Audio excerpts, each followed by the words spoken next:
is we're getting back to our good friend, the spread of communism. I know we've talked about this plenty of times already, but this is kind of the main kind of topic of the day. But we will also talk about a couple other things like the Berlin airlift, things like the Chinese Revolution, domino theory for just a slight moment. Not too much time on domino theory, but we'll spend a little bit on it. The Korean War, talking about the 38th parallel. Has anybody ever heard of that before? Have you ever heard of the 38th parallel? How about the DMZ? You ever heard of the DMZ? No one? Demilitarized zone? No? It's basically, it's still to this day a very, very tense area. So if you've ever seen anything about North Korea, South Korea, if you've ever seen any sort of video where it's like, what does it look like on the border between North and South Korea? You'll have like, I don't know, if I had this desk, if half of it was in North Korea and the other half was in South Korea, and it's like a conference table, you'd have like literally a line down the center marking the exact spot. If you're in South Korea, you're not passing over that line really. If you're in North Korea, you're not passing over that line either.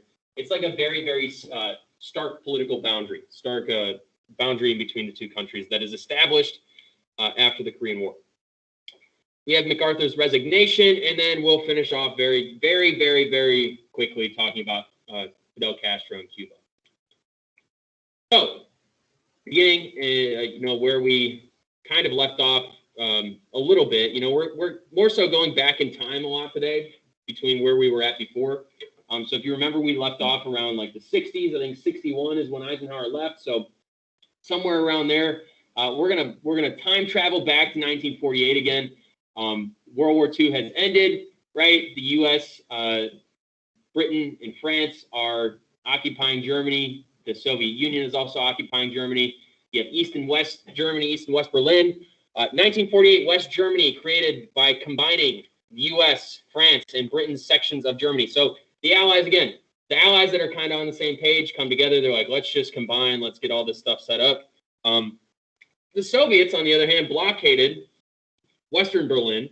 And they did this by cutting off all road, canal, and railways. You can see up here, you've got this classic image of the giant Russian bear kind of holding on to Berlin and, one way in, one way out type situation. You got East Germany over here, West Germany down there. There's a big divide here. There's also a big difference between what your life is going to be like depending on where you live. If you're in West Germany, if you're in West Germany, compared to East Germany, your life's going to be much, much different. And you'll see this kind of gets back to that idea, the questions about the Berlin Wall on your bell ringer. With this, Stalin's big goal is to starve out the people of West Berlin. That's his big idea. He wants to kind of use them as a bargaining piece, right? And the reason is because he's still demanding those reparations. What does he want reparations for? You remember? What's he want money for? Yeah, well, they won the war, but what they lost in the war, right? So, yeah, he wants reparations for all the stuff that, like, Germany basically broke, right? Germany comes in, breaks up his house, everything that he's got around him, breaks his special toys or whatever, his infrastructure, everything's ruined. Costs a lot of money, right? And so this is an issue that has already been kind of talked about. Stalin now sees his opportunity, right? Fine, you don't want to give me my money? Well, I'm going to hold you guys basically hostage. It's probably not a good idea to allow the country and the leader who is actively angry at Germany and actively seeking a large sum of money from Germany. It's probably not a good idea to allow them to occupy an entire half of the country. But, it is what it is. We're past that now. What is happening here? So, in response, the Allies combined their territory, did all this other stuff, right? Then they merged their zones. So they have the new German Republic. So on the western side, it's kind of more like an independent country than anything, right? They're still not able to form their own military. They can't have their own like armies or anything yet. That comes later on. But they're kind of getting back to a sense of normalcy, okay?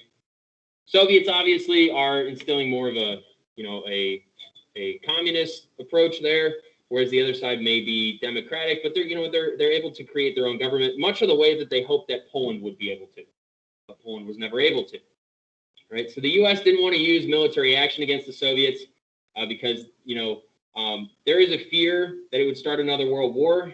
Truman did order bombers with atomic weapons to reside at bases in Britain. And there's a reason why he can do this. Look at the date, 1948, right? This is happening about a year before they do create that or get, the kind of ability to create nuclear weapons. So that's something that you can see in the very early years of the nuclear, device of whether or not you're going to be able to use that as a valid threat. With this, again, people are being starved out of a lot of things. They're lacking food, they're lacking resources. So the U.S. wanted to keep West Berlin alive. They also wanted to avoid a war with the Soviets. They want to keep morale high, right? They want to help these people. The U.S., Canada, Britain, Australia, New Zealand, and even South Africa, all their air forces flew over supplies to the people of Berlin every single day from June 1948 to May 1949. A large amount of things as well.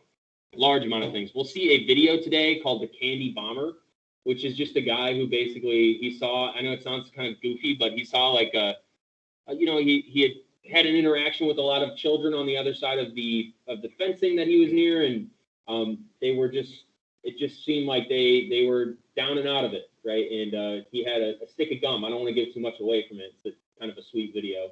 But basically he did like a nice thing for them.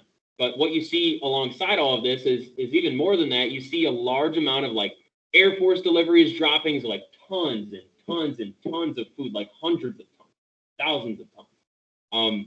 Things like coffee and tea and sugar, and I'll show you a list of all that stuff in just a moment. I just don't want to go too fast. But with this, yeah, you got a lot of different items being delivered. Again, like I said, part of it is to keep morale high. The other part is just to make sure that these people can survive, because they really do not have a lot of food. They're hungry, right? They're hungry and they are starving. So with that, especially with the fact that, I know that this looks like a lot. It is a lot. There's no doubt about that. But there are 2.2 million citizens on that other side. All right. So this is the daily numbers. About 2,000 calories a day per person. That's pretty much what you need to sustain a relatively healthy diet. I myself eat more than 2,000 calories a day, I feel like, most of the time. But if I were to do it, I would be totally fine, and I'd probably be comfortable and happy to eat 2,000 calories a day, which is important to note, right? Important to note. The reason I bring that up is because look at all the things that they're getting. The flour, cereal, fat, meat, sugar, coffee. These are not. It's not like a bunch of like lousy things that are being dropped off, right? You could have very easily dropped off a bunch of leftover MREs from the war, right?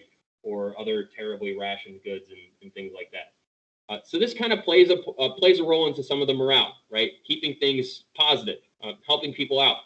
11 tons of coffee, powdered milk. The whole milk was usually used for like children, so that's why there's less of it.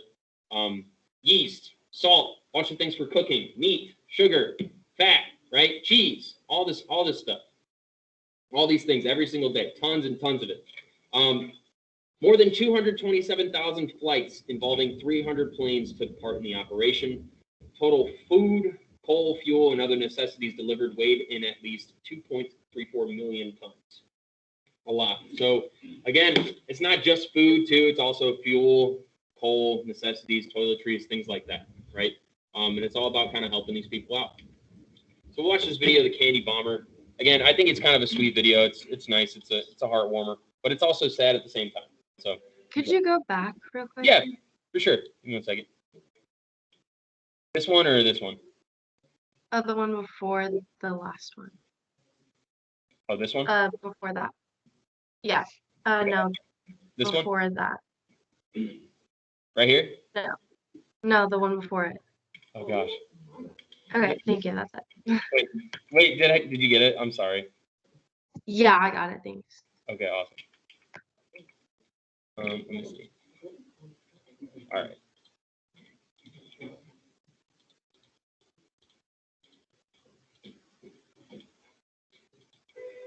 Ran around the opposite side of the field from the camera building, and suddenly right in front of me, I was aware that 30 kids plastered right up against the wall. And I was there, and I got so interested in them. They were encouraging me. I said, hey, it's July. You just wait till fall and winter comes. You're not going to be able to get in here. But when that happens, Don't give up on us. We can live without everything we want to eat. If someday we have our freedom.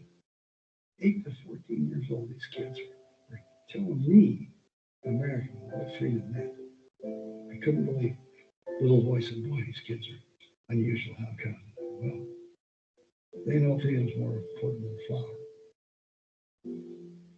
These kids had no gun, no chocolate for months, not enough to eat. And I suddenly realized that not one of 30 kids put out their hand. Whereby voice inflection triggered me to say, hey, these kids like some chocolate. Not me. That restraint, I couldn't believe that maturity.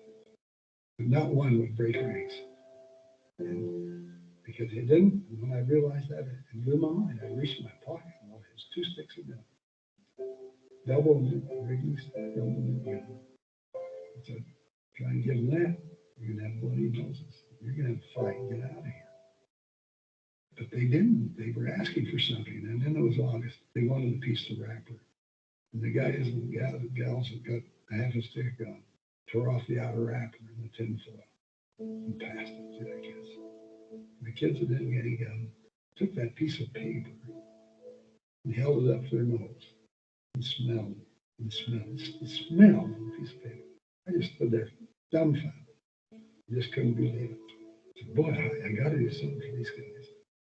And about that time, the airplane came over my head and landed right behind me, taking pictures. And I got an idea. I said, boy, I can deliver tomorrow to these same kids without losing anything if I can drop it out of the airplane. And the red light came on. You can't do that. You got to have permission for something like that. Then I rationalized. And that's how you get in trouble. Rationalize. So, you know, this airline's not according to what? Starving 2 million people. What's a few sticks of it? Say, kids, just come back here tomorrow, and I'm going to drop enough out of my airplane. If you'll share enough gun for all of you share. If you do that. Oh boy, they just blew up. But y'all bold, and do it. And so I started running. So wait a minute. I said, what's the matter? Got to know what airplane you're in. Every few minutes an airplane comes in. We can't watch them all. Tiny package. Got to know the airplane. I told the kids. When I come over the airport first, I have to come over a beacon over the airport. When I come over that at first, if you see me in the clouds, I'll wiggle the wings of that big airplane. When you see the 4-engine airplane wing wiggle, that's got the stuff. Just watch that one airplane. So I went back to the Rhine mine. I went to the base exchange, bought all the candy and chocolate and gum I could. Then went to the Copon engineer and said, got any ration? They came to me. Had candy bars, gum, big double handful. Boy, that's heavy. I smelled that. I couldn't wait to get back. And hitting the head with that going 110 miles an hour, make the wrong impression. It'd be going fast right over their heads, about 100 feet in the air. And then I got the idea to put handkerchief parachutes on. Next day, about before noon, still a good day. Look down there. There's those 30 kids riding the bus. They didn't tell them their story. We don't know things, they just knew. Taxi out to take off on the Barbara, and there were 3 handkerchiefs waving through the Barbara over. Their mouths were going up and down, and they shared them, and they were waving like crazy. So we waved back at it. The first time I saw those parachutes coming down, and then realizing, that there were chocolates, I thought, wow, It wasn't the candy that was important. What was important was somebody in America knew was in trouble, and somebody cared. The children of post-war Germany would never forget the tender miracle of Gail Hal Halverson of Garland, Utah, the candy bomber. It's kind of sweet, right? It's sweet. It's a nice story, but at the same time, on the opposite side, it's almost like it's sweet, but it's like a double-edged sword, right? Yeah, it's a nice kind of feel-good moment, but at the same time, the reason why he did that, the reason why he had the opportunity or had to do that, is because a lot of these people are being starved out. They don't have the right supplies. They're being blockaded and kind of trapped and imprisoned almost. So yeah, but still, nice to take a break from all the doom and gloom of U.S. history sometimes and see a nice story. So, moving on. Did I share this? I think I did. Okay, moving on. Looking at the Chinese Revolution. So, civil war breaks out between the communist and the nationalist government in China after World War II. They had been fighting before. The Chinese government and the nationalists, the communists and the nationalists had been fighting before. We previously did back the nationalists, and we still continue to back the nationalists. The U.S. provided $2 billion in aid to the nationalists to help, but they used poor military strategy and they ended up losing the war. The Soviet Union also provided funding to the communists. So you have another one of those dichotomies, right? Thinking about the Truman Doctrine, shutting down communist uprisings. It's the same kind of idea here that we've seen before. In China, the communist forces led by Mao had been struggling with the nationalist government since the 1920s. They took a break, right? They took a break during World War II, almost like a little ceasefire. And then, obviously, because they had to focus on things like Japanese aggression. Following World War II, though, it's like a lot of the problems kind of come to the surface. The U.S. Supports, obviously, the nationalist side. The Soviets support the communist side. And that is kind of the story of a lot of these different uprisings that you see over time. The U.S. did not send troops, though. They didn't want to send troops to support a government that was corrupt and ineffective. Just because the nationalists were there doesn't necessarily mean that we love them or anything. It was more of like a, you're here to take out the communists. Well, have our support then. Eventually, the nationalists do lose, though. They flee to Taiwan, which plays a role in what we talked about last class. If you remember, the Chinese Communist Party kind of comes through and they're like, well, you're going to go to Taiwan. Well, I guess we want Taiwan now. Sounds good, right? And then Eisenhower, who's very gung-ho, was like, it's not going to happen, right? And then eventually kind of backs down. And but even to this day, there are some issues with the Communist Party or China kind of encroaching in different territories as well. And this is something that you see.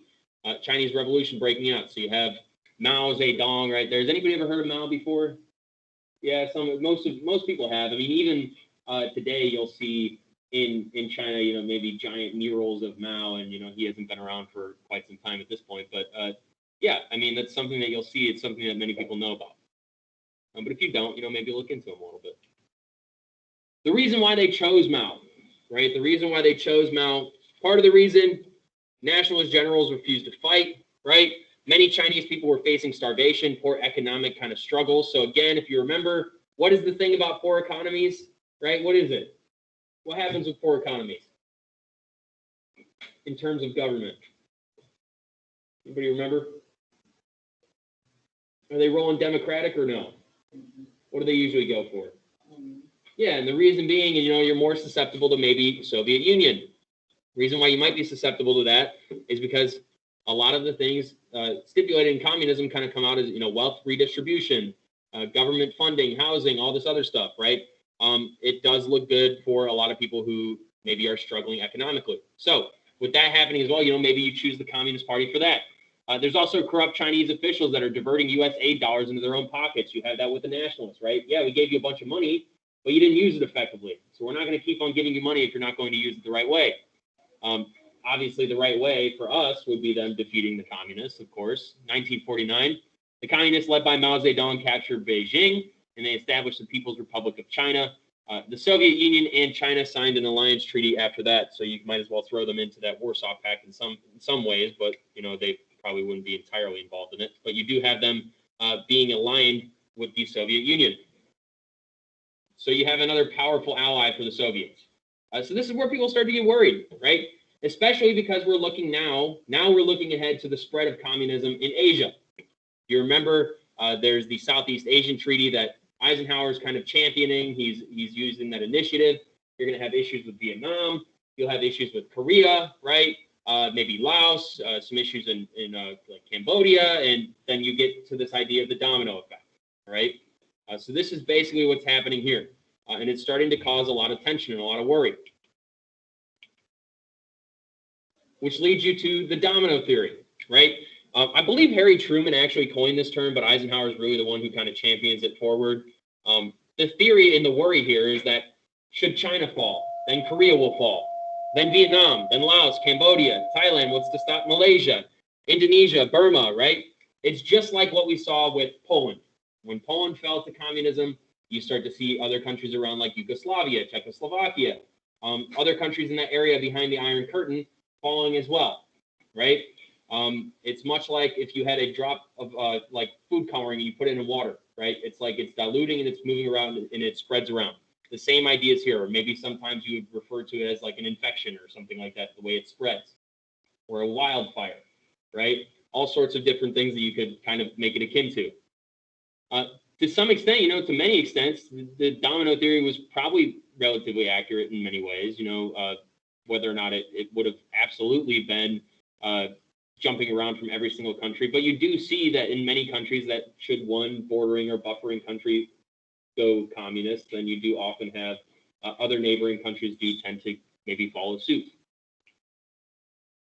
And taking a sidetrack from that and moving back to Japan, this is a kind of an interesting little side note here. So with Japan, General MacArthur led the mission to introduce democracy into Japan. So following World War II, we have this big thing where it's like we have, we occupied these countries with West Germany, right? And we want to introduce democracy. So Japan was a very valiant enemy, to say the least, right? And so we're worried that if Japan has a poor economy afterwards, same thing that's happening in Europe with like the Marshall Plan, we're worried that if there are poor economies in this area, then they will be more susceptible to Soviet Union rule or communism in general. So with MacArthur, he's here to bring democracy. The goal is to keep Japan from threatening war again. That's the big idea here. The U.S. believed that Japan's industrial economy needed to be healthy to defeat communism in Asia. They wanted a big, strong, kind of powerful democratic ally, right? So it's almost like we're building our own little democratic Frankenstein here to take on the Chinese Communist Party and the Soviet Union out in the area. One of the big things, though, with this is that, just as a side note, and you can see some materials will say made in occupied Japan. The reason that is because a big stipulation was that in building up Japan's economy, that their export goods, 50% of their products had to be marked with this. Kind of like an insult, right? Almost like a little slap in the face of like, oh, made in occupied Japan instead of just made in Japan. This is the same thing that's kind of happening in Germany too. So, maybe not a whole lot of love there. Still, obviously, tensions following World War II, for sure. It's not like World War II ends and everybody's like, all right, let's hug it out, right? It's not going to be like that. Not for the most part, okay? This is something that you see. So keep in mind that Japan is becoming more of a democratic ally here, and they'll play a role later on. For example, looking at what happened with Tokyo, what happens with South Korea even, what happens with a lot of these kind of countries that move less away from the communist side and more towards the capitalistic or democratic side, maybe you have some very, very amazing feats, especially thinking about Japan and the fact that this country literally had 2 atomic bombs dropped on it, given it wasn't in Tokyo, but still. It's just the fact that they were able to, rebuild their infrastructure and their economy in such a rapid pace. Honestly, it's pretty impressive. For all that stuff. Okay, so now we start to move towards this thing, that we know about called the Korean War. Okay, with tensions heating up in Korea, and I don't think you guys have notes for this part right here, so don't worry about this slide. At the end of World War II, American and Soviet forces entered Korea to disarm the Japanese militants stationed there. So again, World War II is over, but we're still going in and kind of disarming Japanese. The Soviets took the north, America took the south. Reminds me much of what is going on with Germany. Allies taking the west, and then the Soviets kind of taking the east. What you have here is the U.S. influencing a democratic government in the south, and then the USSR influencing, obviously, communism in the north.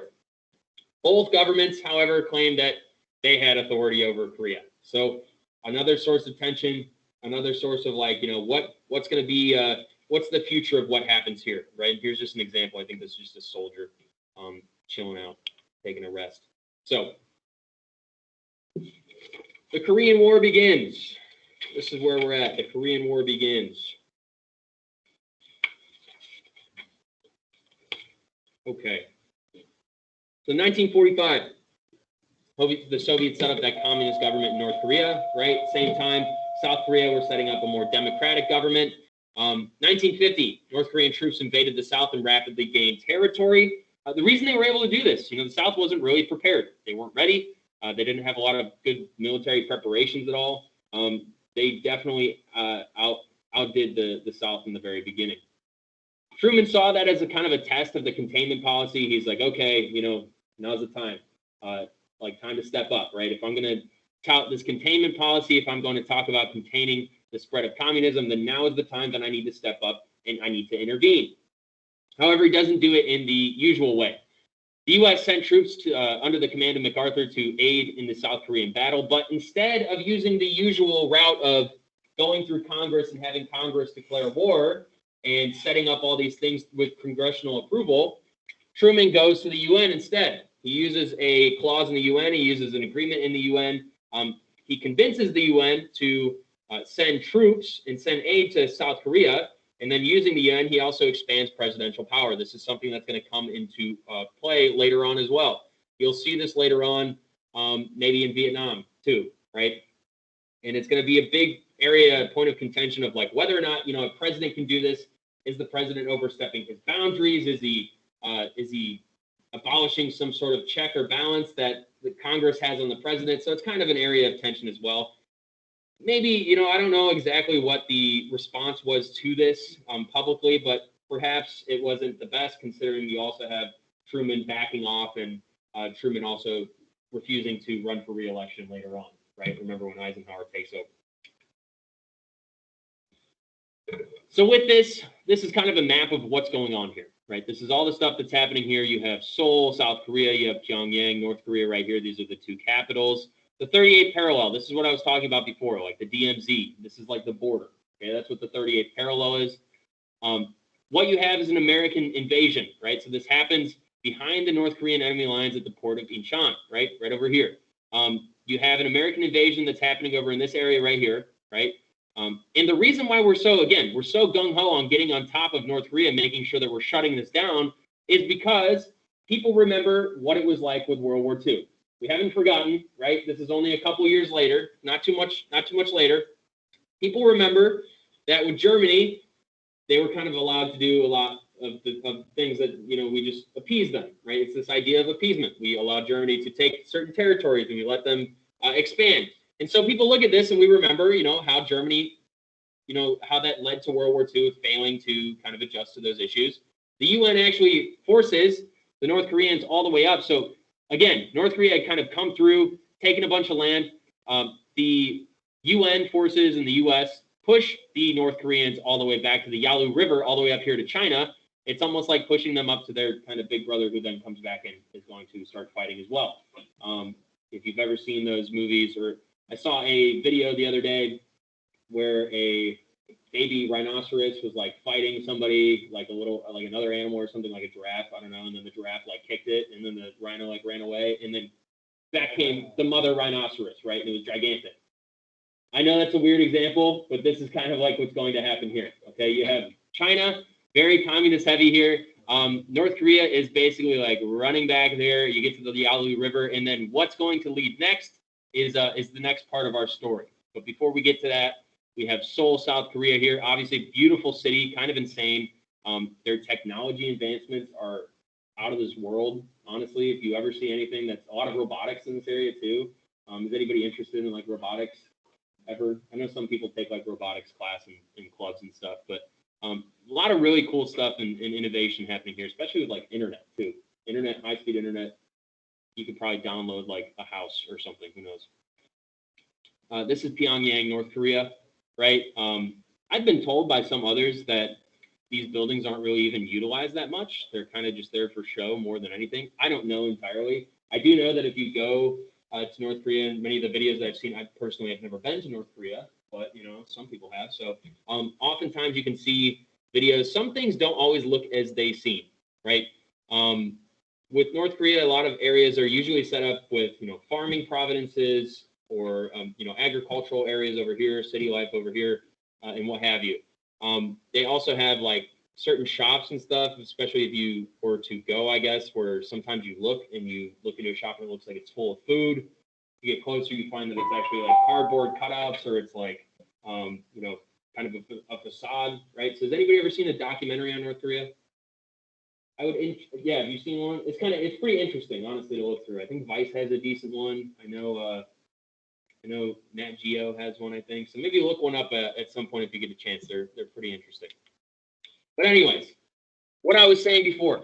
So you have here, again, this is our big democratic, beast that we've kind of built up in Japan with the way that we're kind of working with them and hoping to instill democracy with MacArthur. MacArthur is leading this front over here too, pushing the North Koreans all the way up to the Yulon River. And then you have them right here. And then all of a sudden, China's like, well, I'm going to get involved too. So when China, the big brother, kind of gets involved, and you still see this kind of today, right? Even today, you kind of see, it's like North Korea does something, and then it's almost like we look to China for an answer at times of like, are you going to do something about this or not, right? Has anybody ever noticed that? It does seem to be that way. Occasionally, China will come out and be like, whoa, they're being a little crazy, right? Who knows? So what you see, the Chinese forces attack and push the UN troops back across the 38th parallel. Again, right here, this is going to be that big dividing line. MacArthur wanted to blockade and atomic bomb China, right? He's like, listen, this is the way to go. But Truman denied these requests. If you remember brinksmanship, if you remember the way that Eisenhower rolls, you might have seen a little bit of a difference there later on. If it wasn't Truman in charge, who knows what would have happened, right? Maybe Eisenhower would have been on board, but who knows? After criticizing the president for his limited war, MacArthur basically comes out and is like, Truman is he's a buffoon, right? He's not all in on this. He's not here to win the war. He's here to just fight his battle against communism. He's not here to actually do what needs to be done. He publicly kind of criticizes Truman. MacArthur was embarrassed, right? He's embarrassed by his retreat all the way back to the 38th, right? He claims there's no substitute for victory. And he thought that limiting the war and having a limited war just against communism was more appeasement than anything else. He gets fired for his insubordination, but even though he gets fired, he's actually pretty popular among a lot of the American people, which makes sense given the context of the time. If you remember, Truman is he's not the most popular following, when the next election comes around. Part of the reason why he doesn't really run for re-election either. People think he's too soft on some of these policies, right? This idea of a limited war, this is a war fought to achieve a limited objective. You're not really attacking a bunch of different things. You're focusing on one thing. So this is the limited war of containing communism. With maintaining a limited war, Truman's big idea is that you're avoiding a potential, nuclear attack from the Soviet Union. At this point, the Soviets do have nuclear weapons, right? So that is something that you have to keep in mind. You can't just go around and step on everybody's toes, especially with like the Warsaw Pact, especially with the spread of communism. If you're going to do things, if you're going to fight these proxy wars, like the war in Korea, you still, even though you're in a war, you've got to be cautious with the way that things are carried out. So Truman is, again, leaning more towards limited war. MacArthur didn't really like that, but either way, he ends up getting fired for it. And then we have the end of the Korean War. Okay, the war ends because of the death of Stalin. If you remember, 1953, heart attack, Dunzo, he's out, and then Nikita Khrushchev comes in. And then also the U.S. does eventually threaten to use atomic bombs. They threaten to use atomic weapons. Probably able to do this again because, yes, the Soviet Union does have atomic weapons at this point, but China doesn't really get them until around 65. And even then, even at this point, the Soviet Union doesn't have nearly as many atomic weapons as the United States. So, the arms race is a big flexing competition. Again, who has the best weapons, but who has the most as well. If anything's going to happen, they might be able to drop one on us, but we've probably got about 400, 500 to 1,000 or however many it was on that chart that we could send right back to them. So an armistice was signed and a border is created along the 38th parallel. However, interesting thing about this is that the armistice was signed, yeah, but I don't believe that the North Koreans ever actually signed it. So this technically is a battle that's still ongoing, but it's an area of tension. Okay, the DMZ is a very big area of tension. The 38th parallel. My brother was actually stationed in South Korea for a little while. I don't think he was on the DMZ though, but if you do go there and you can see, for the longest time, you would be able to go there as I think for a tourist destination sometimes and just kind of look across and see North Korean soldiers and stuff. You couldn't get too close, right? It's an interesting place. I guess if you're ever in South Korea and you have a chance to visit, it's probably pretty surreal. The U.S. joined the Southeast Asian Treaty Organization, which is basically to help contain the spread of communism in Asia. It's much like the Truman Doctrine again. Remember, kind of fighting against communist uprisings. The nations involved in this: Japan, South Korea, Taiwan, the Philippines, and Australia. So if you see again, Japan's kind of coming to our aid there, kind of backing us up a little bit. The U.S. also begins providing aid to France, who is fighting communists in Vietnam. Spoiler alert, that's going to become a bigger thing later on, right? Just a little bit later on. That will become way bigger.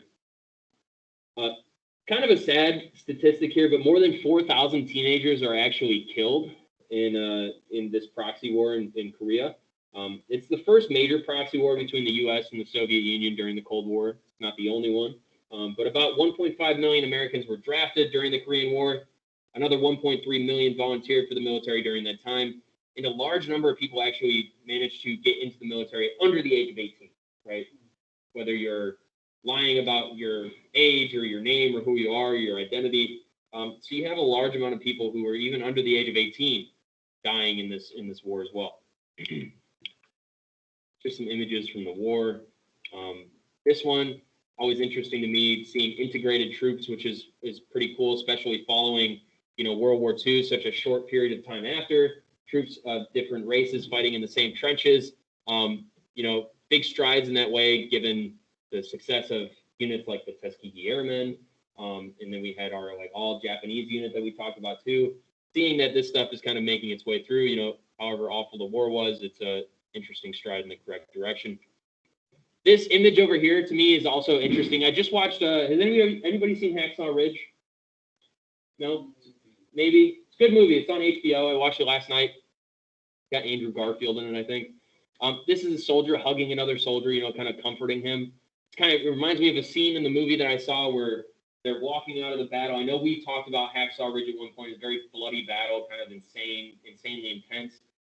These two soldiers are walking away from the battle, and one's kind of holding the other one and comforting him, and he's like, "Hey man, get it together." And the guy's kind of freaking out, panicking.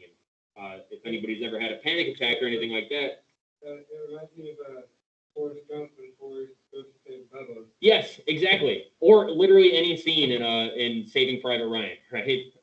It's kind of the same thing. So the anxiety, the panic, the trauma, right? All the stuff that kind of comes with this. It's one of those things of war that, people know about, PTSD, all that stuff. We know about it, but it seems to be we don't talk about it as much as we probably should. So that's a really interesting moment to be captured there. Some things to take into account here, some lessons. There's no victory in the Korean War. Remember, armistice, kind of just it's done. But is it done? Who knows? It's always kind of a tense situation even today in the year 2021. North Korea remains a communist country. South Korea remains non-communist. Truman committed the U.S. To war without congressional declaration of war. So that's a kind of a thing, right? He expanded presidential power. He set a future precedent for other presidents. He did that, right? Some people were not okay with it, especially Congress, probably looking at that and saying, hey, what's the point of checks and balances if you're just going to go over our head, right? So that's something to keep in mind. Lastly, last thing that we have for today is communism in Cuba. We'll get through this relatively quickly. 1959, Fidel Castro and the rebels overthrow the Cuban government. Fidel actually lived and was alive all the way up until about 2016. Things have changed with the relations between the U.S. and Cuba. However, there was a moment and many times and many years where they were not good at all. Right? So Fidel comes in, overthrows the Cuban government. Castro establishes a communist government with the support of the Soviet Union. The U.S. closes the American embassy in Cuba and cuts all diplomatic ties. And then this is going to lead to a lot of severe tension. There's going to be a lot of blockades, a lot of sanctions, all sorts of stuff that goes in that direction. Like I said, all the way up until 2016, Fidel was alive and he passed away. Nowadays, even though things have changed a bit, I don't know if it's still this way, probably not with coronavirus, but for a little while, you could go and you could actually travel to Cuba. So that was interesting. And I think that you can even get Cuban cigars again or something. So who knows? But that is all I have for today. That's all the notes are. There is an exit ticket that is really easy, kind of straightforward. So make sure you do that. Those of you online, that is all I have for you today. So you're good to go as long as you do the exit ticket. That is what we got, and it should be done.